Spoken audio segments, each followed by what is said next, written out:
The Conjuring 3 is the third, wait, I'm sorry, is the eighth Conjuring movie in the Conjuring universe because there's just gotta be universes nowadays. You can't just have one, two, three part movies. You can make spin offs, sequels, prequels. It's never ending, and that's exactly what this was. And given, it's not that I don't believe. I have nothing against Ed and Lorraine Warren. They've lived an incredible life and they've definitely done some amazing things. And, it's just, I've never been possessed. So personally, I'm just about done with just possession movies in general. They're all over the streaming services. The Conjuring started a great thing, but so did Paranormal Activity, and that eventually had to go its route of shit before it eventually kind of had to stop. So hopefully this is the last entry in the Conjuring universe, because unless the news starts, reporting possessions and all these demonic entities or poltergeists, I don't know if any of us are going to keep believing it. And this movie was said to make you believe, and if you didn't, you're a fool.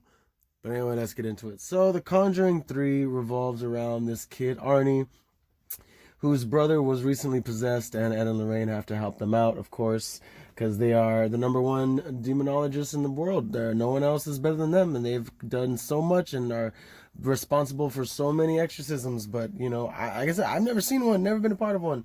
Man, I wish I could. But, so anyway, they help this family out, and this guy, Arnie, the one kid, he gets possessed, all right? So pretty much, without spoiling too much, the movie's alright, but it didn't have as much of the exorcism demon action that I would have wanted to see.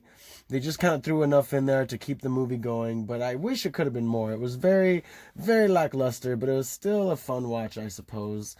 But pretty much the kid is possessed, and what do you know it? He kills a guy. As you would see in the trailer, he's literally, kind of bleeding, and everyone's like, "Oh no!" So they call up the Warrens again, and they're like, "Hey, this guy killed someone. I thought you got rid of the demons or whatever. Why is this kid killing people?" And they find out that he, of course, is possessed by the demon that they thought they had exorcised. So he goes to court, and they try to plead guilty, or not guilty, I mean, by means of demonic possession. So it'd be the first case in history where the defendant is using the reasoning, not of insanity, but of demonic possession. So you know what? Let's just pause real quick. I hope to God that this movie does not spawn. Everyone's freaking out over Joker, and everyone's going to start being all crazy and horrific and killing each other or whatever. The sus men or bullshit. And then Cruella's out here saying that it's cool to be cruel and stuff. And it's like, I hope this movie doesn't make inmates think that they can just plead demonic possession, that like, oh no, I killed this guy, oh no, I robbed this guy's car, or I fucking threw a brick at my neighbor because I was possessed, because that would just be straight bullshit. But that's just my own imagination, so I'm pretty sure nothing like that would ever happen. But so anyway, so he pleads not guilty through demonic possession, and of course the jury's like, this is fucking crazy, this kid's insane, put him in jail. So he goes to jail. Mind, this whole time he's possessed by this demon. He is still being possessed. So the whole movie turns out to be, the reason I say it more interesting than I guess the previous Conjuring movies is because they don't deal with just possession. Apparently someone is actually doing or is actually causing the possessions to happen. It's not just like, the family that was originally, that the family being possessed in the movie. It's not like they were just being possessed because they moved into a bad house that was already had a curse on it. Like, they literally had a curse put on them by someone. So that at least is kind of interesting, because it kind of turns into this whole, like, spy thriller where they're trying to find out what's going on, and they find these things and these little items and stuff. So, the story moves along decently, but it's still different enough to be like, all right, I'm invested. But John Noble is in the movie, and he plays this priest, and he's always plays really good, creepy, fucked up characters, and he plays this priest that you totally have a feeling that, like, something's up with him, but he seems like a good guy, and he is a good guy, but something's definitely, he ends up being up with him, but he's a good guy, so it's like, fucking John Noble, man, that guy is just, good actor for sure. Always can, you never know what he's gonna do. Oh, you never know what he's gonna do. But so, they end up finding out what's going on. And like I said, it just kind of gets into this weird cat and mouse game at one point where they're just like trying to, find out what's going on, or like they doing the research and stuff. And like I said, there's no horror in it. There's no horror in it. There's no scary elements in it. So it's not really something about believing. It's like, all right, well, I guess I can't say show me the proof because I'm watching this movie, but I've seen 3 of them now, and I'm not including Annabelle. Annabelle Comes Home, The Nun, La Llorona, the Annabelle Creation. I mean, all those movies, they're all proof, but nothing has really happened to me, my family, people that I know. So I guess I'm just not that important enough for the demons, which is good. I don't mind, but damn, So anyway, going back to the movie, he's pretty much in prison the whole time, the guy that's possessed, and he's pretty much, there's this whole where the demon's trying to make him kill himself, and he's evidently stronger than the demon, thankfully. Anyone else probably would have killed themselves.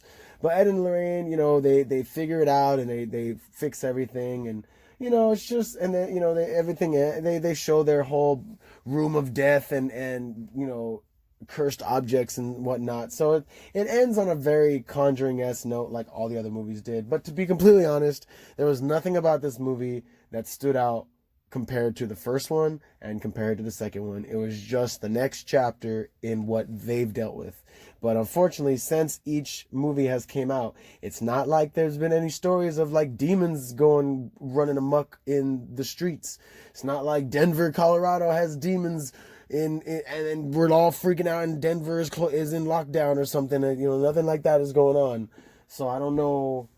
I don't really have any empathy towards the filmmaking of this, because I'm just over it. I'm so over it. We should have new, fresh, creative horror ideas. We should be done with all these haunting movies. We should be done with all these possession movies. We've just done with all these first person, horror, possession, paranormal activity I was not a fan of. So, but again, I want to talk about all that in another video and just dive into horror in general. But again, The Conjuring 3, The Devil Made Me Do It, I don't know. The devil definitely had a hand in making these movies, because the director himself, James Wan, in the beginning had said that this was never supposed to be a scary horror franchise. He said it was supposed to be a love story, between Ed and Lorraine, and how their love helped them, and how the love of God and all that, helped them prevail these demons and get to where they were and help the people that they helped and everything, which is great. I totally have nothing but open arms for them, and my heart goes out to the families and everyone that was involved in their life. But